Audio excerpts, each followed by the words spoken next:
Hi guys, so after yesterday, hopefully you have a pretty good idea what scatterplots are all about. Get your notes out, write the stuff down with me, pause the video, try the examples, rewatch the video. But here we go, you should have this all in your notes when I get back. So this should be the title, 7.3 Scatterplots. Pause this and write this definition down. Okay, there's two key things I want you to get out of this. Number one, two sets of data. Number two, they're always going to be ordered pairs. So yesterday it was your hand versus your height. It could be the amount of time you study versus the score you get on the test. The one example I always give is, your little cousin or your brother or sister goes to the doctor, and the doctor tells them, oh yeah, well when they're 15, I think they're going to be about 5'10".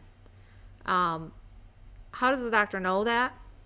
It's because they've watched hundreds and thousands of kids that they've plotted when they were 2 years old, and they plotted them when they were 15, and they're able to make a comparison or make a prediction. Just like you solved the case yesterday, you're able to use that to make predictions. That's the big use for scatter plots. Okay? I think you probably have a pretty good feel for this already because of yesterday, so why don't you pause this and just try these. Or you can do one with me and then pause it and then try them. But I'll give you the answers here in just a minute. So this is the fat grams versus the calories. Now the first thing we're going to do is we're going to draw kind of a line through the middle of all of this that helps us make predictions. That's called our line of best fit. Now when you do it on your paper, you should use a ruler and you should make it straight. But this line does not connect the dots. It doesn't connect the lowest or the highest. It's trying to balance all of them. So you can think of every single one of these dots as a tiny little magnet pulling on that line, and we're trying to balance that line between all the dots the best we can. Now that line is what we want to use to make all of our predictions, because we want to kind of average all those dots so we get a best feel for as many as we possibly can all at once. So how many calories are in sandwiches that contain 17 grams? If we went about right here and over to here, you should get about 450. How many grams of fat in our sandwich? It has 600 calories. So 600 calories, we go right here. We go down. I should get about 32 or 33 you should get. What tends to happen to the number of calories as the number of fat grams goes up? So as fat grams goes up, up, up, up, up, you can see the calories are also going up. So they're both going up at the same time.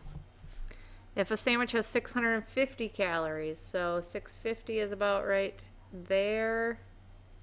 I'm going to say we have, that's a really crooked line, something around 37 or 38. Okay? Pause and put this in your notes right here. Now we already should have a good feel for this because this is kind of like slope. Remember, if we have our little dude standing over here and he's taking a hike across the page, if you're headed uphill, it's positive. Downhill is negative. Now this has no relationship whatsoever. This could be something like the amount of rain you get in the day of the week. Does the rain really know that it's Wednesday, and does it really care? No, it doesn't. So there is no relationship at all here. These two, if it's positive, these are always going to move together. So as one goes up, the other one's going to go up, or vice versa. As it goes down, the other one will go down. If it's negative, these are always going to go in opposite directions. So as that one goes up, this one's going to go down, or as this one's going to go up, that one's going to go down. Okay? So if we look at this, pretty quick to tell by looking at this, this is headed uphill. So this is going to be positive. This is all over the place. So this is going to be nothing. Now sometimes on your homework or on your test, I'm just going to give you this. I'm not going to give you the graph, but we should still have a pretty good sense. We know if I go to the store, the bigger the TV is that I get, the more I'm going to pay. So my arrows are both going in the same direction. If they're both going up, it means it's positive. Now, as the age and the number of pets, as you get older, the number of pets that you own, I don't think it really cares. You might have a dog when you're 3 and you might have a dog when you're 75. just because you're older doesn't mean you're going to go out and buy 20 pets. So it doesn't really matter how old you are for that one. This says to make the scatter plot and then decide.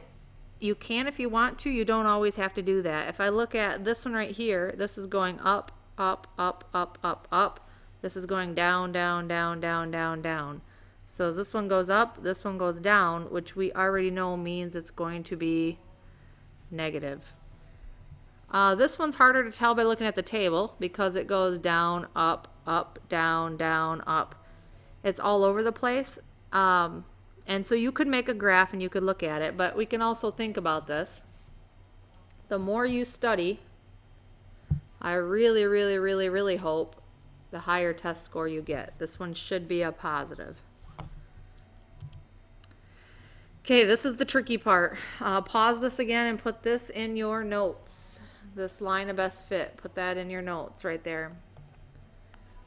So if you're thinking this is super easy, you got to pay a little closer attention right now.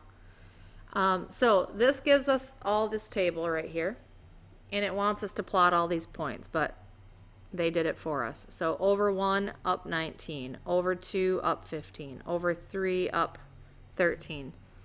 And then it wants us to draw this line of best fit. Again, don't connect your high dot and your low dot. And this is going to be hard for me to correct on the test because everybody's going to be a tiny bit different. But as long as it's reasonable and it's generally in the middle, it will be fine. Again, think of all these little dots as magnets that are pulling on the line and trying to balance it out. Okay? So, same set of data. It wanted us to make a scatter plot. We have that. Wanted us to draw the line of best fit. We have that. This is the part you're going to have to pay attention to. Write an equation for the line of best fit. Now, how do we write the equation of a line? You did this for a whole first semester. What's the equation of a line? Hopefully you just said y equals mx plus b. And what does all that stuff stand for? Remember, you got a starting amount and a changing amount. This is always your starting amount or your y-intercept. This is always your changing amount or your, not that, the m, or your slope. And what is slope again? Remember, slope is rise over run. You're going to have to know that to do this, so hopefully you remember that.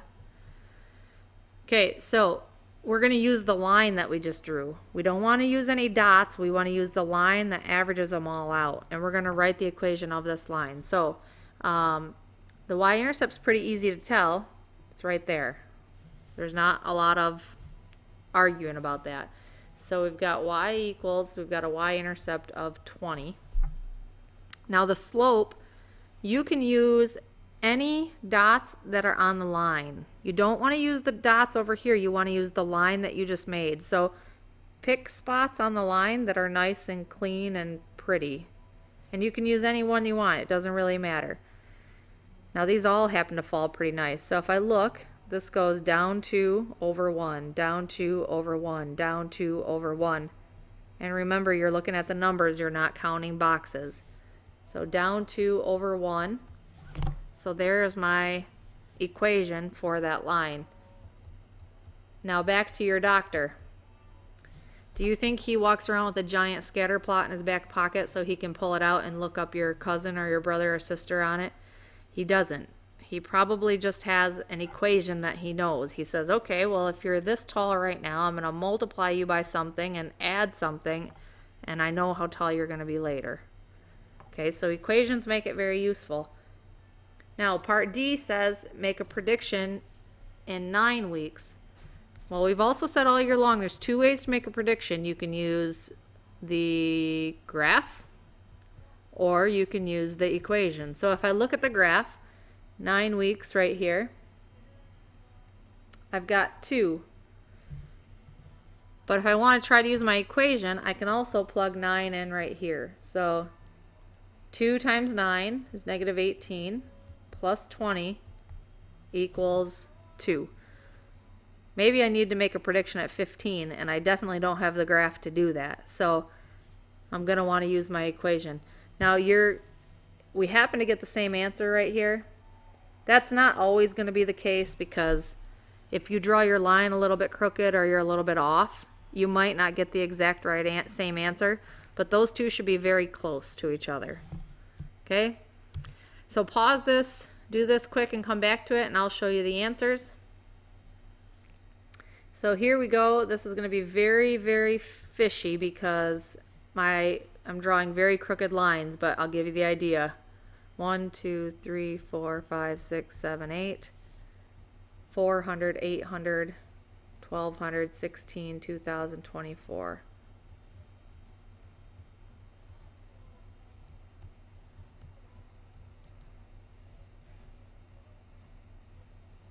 Okay, plot those. So I go over 1, up 420, over 2, up 500, over 3, 650, over 4, up 900, over 5, over 6, up 1500, 1750, and 2400.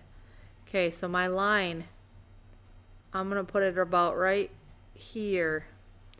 Now again, maybe it should be down a little bit, and you're going to use a ruler and you're going to try to get as close to all the dots as you possibly can.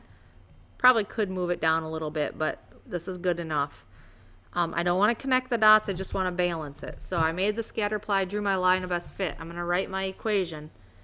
Now my equation, so y equals mx plus b. I'm trying to go fast so I don't run out of time.